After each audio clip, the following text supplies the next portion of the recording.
Hi, I'm Ross Enamait from rosstraining.com. Over the past few weeks, I've shared a few videos related to building confidence in athletes. And one of the ways that you do so that I've emphasized is by getting your athletes to really take pride in the effort that they put forth each day in training or in practice. So they really start to believe in their work, take pride in their work. So eventually, over time, when they arrive at a future competition, they do so knowing that they gave everything they had. They couldn't have worked harder. It's what I call controlling what you can control. So in other words, you can't control what the referee might do. You can't control how much talent your opponent may have or how much experience he has. But what you do control is who works harder each day, who sacrifices more, who wants it more. You also control your effort during the actual event. I always tell my guys, look, let's not get beat because we get out-hustled or outworked. Again, let's control what we can control. And when you start to take ownership for those variables on a daily basis, gradually over time, the athlete does take confidence in his work, in his preparation, which is ultimately what we're looking for. So anyway, since I had those discussions, a high school coach recently wrote to me and said, look, I like the idea of getting the athletes to work harder, to take pride in their work and their effort, but at the same time, can't that mentality be perceived as arrogance, where you're essentially saying that, look, you're working harder than everybody else?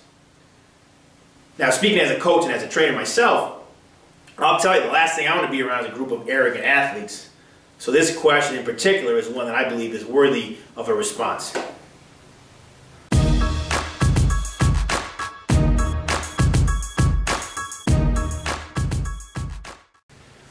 Okay, so as a coach, as you begin to build confidence in your athletes, if you're building true confidence, it should never be perceived as arrogance.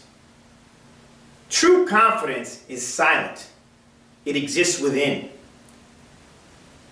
So when I tell an athlete to believe in his work, his effort, and his preparation, that shouldn't be confused with me telling that athlete to get on a megaphone and announce to the world how hard he worked.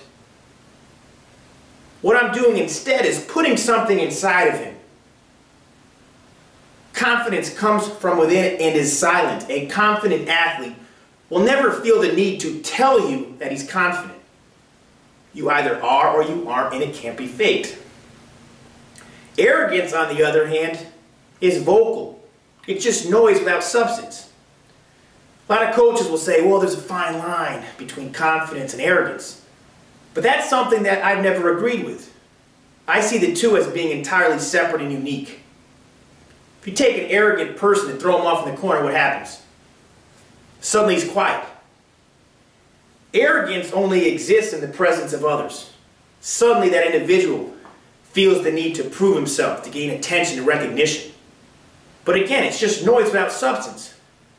Confidence is silent and powerful. A confident athlete will perform at a higher level. Arrogance, there's no performance-enhancing benefits by becoming arrogant.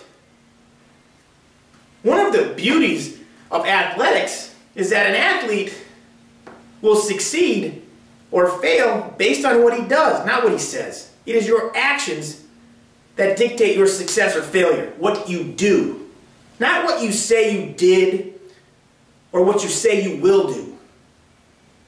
Words don't count for anything. And in many ways, that is what distinguishes confidence from arrogance.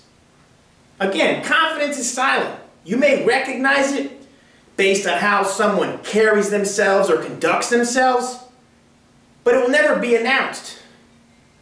Arrogance, on the other hand, is just vocal noise. So don't confuse the two.